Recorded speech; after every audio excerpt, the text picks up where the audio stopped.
یہ ایک بحث طلب معاملہ ہے کہ پاکستان کے حالات تبدیل ہوئے یا نہیں، تاہم گزشتہ ایک دہائی میں پاکستان کا سیاسی کلچر یکسر تبدیل ہو چکا ہے، جس کا تمام کریڈٹ یا ذمہ داری سابق وزیر اعظم عمران خان اور ان کی جماعت پاکستان تحریک انصاف پر ہے۔ اس نئی تبدیلی کا آغاز اس وقت ہوا جب پاکستان تحریک انصاف نے 30 اکتوبر 2011 کو لاہور میں مینار پاکستان پر اپنی تاریخ کا کامیاب ترین جلسہ کیا۔ اس جلسے میں جہاں عوام کے جم غفیر نے اسے کامیاب بنانے میں اہم کردار ادا کیا، وہیں دیگر بہت سے عوامل نے بھی فیصلہ کن کردار ادا کیا، جو اس سے پہلے سیاسی میدان میں اس قدر بڑے پیمانے پر نہیں دیکھے گئے تھے۔ تحریک انصاف کے اس پہلے کامیاب ترین جلسے میں پارٹی ترانوں اور ان ترانوں میں استعمال ہونے والا ہیجان خیز میوزک اور پارٹی پرچموں کی بہتات کے ساتھ ساتھ پہننے کے لیے ٹوپیوں، بیجز اور مفلرز کا جو استعمال ہوا، انہوں نے پاکستان کے آئندہ سیاسی جلسوں کے لیے ایک نیا ٹرینڈ سیٹ کیا۔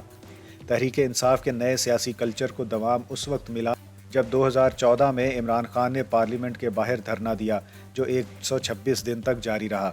اسی دھرنے کے باعث ملک میں فیسٹیول نماز سیاسی کلچر نے فروغ پایا۔ سابق وزیر اعظم نواز شریف کو جب سپریم کورٹ نے نااہل کیا تو نون لیگ نے پہلی بار ووٹ کو عزت دو کے بول کے ساتھ اپنا پارٹی نغمہ تیز دھنوں پر ترتیب دیا اور نوجوانوں کو متوجہ کرنے کے لیے تحریک انصاف کے نقش قدم پر چلتے ہوئے اپنے جلسوں میں جدت لانا شروع کی۔ عمران خان نے جب پارٹی میں نئے آنے والوں کے گلوں میں پارٹی پرچم کو بطور مفلر ڈال کر انہیں خوش آمدید کرنا شروع کیا تو تقریباً ہر سیاسی جماعت بشمول نون لیگ، پیپلز پارٹی اور استحکام پاکستان پارٹی اب اس عمل کو لازم و ملزوم تصور کرتی ہیں۔ سوشل میڈیا پر پارٹی کو کیسے منظم رکھنا ہے اور اس نئے میڈیم کو اپنے بیانیے کے لیے کیسے استعمال کرنا ہے، یہ صحرا بھی عمران خان کے سر جاتا ہے۔ باقی پارٹیوں نے اس ٹرینڈ کو بہت تاخیر کے ساتھ فالو کیا۔ یہی وجہ ہے کہ اب بھی تحریک انصاف کی سب سے بڑی طاقت سوشل میڈیا ہے۔ باقی جماعتوں نے سوشل میڈیا کے استعمال میں وہی راہداری استعمال کی جو تحریک انصاف ایک دہائی قبل اختیار کر چکی تھی۔ حال ہی میں مسلم لیگ نون اور پیپلز پارٹی نے اپنی سوشل میڈیا کی ٹیموں کو منظم کیا ہے اور پروفیشنلز کی خدمات حاصل کی ہیں تاکہ digital space per P T I کا مقابلہ کیا جا سکے۔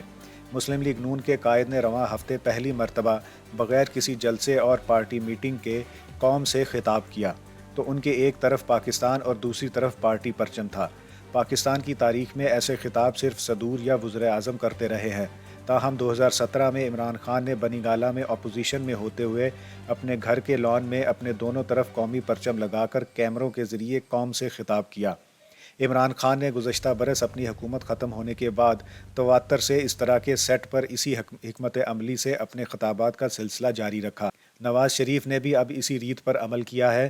انہوں نے اسے قبل اپنی سیاسی زندگی میں ہمیشہ پریس کانفرنسز اور جلسوں کا ہی سہارا لیا تھا۔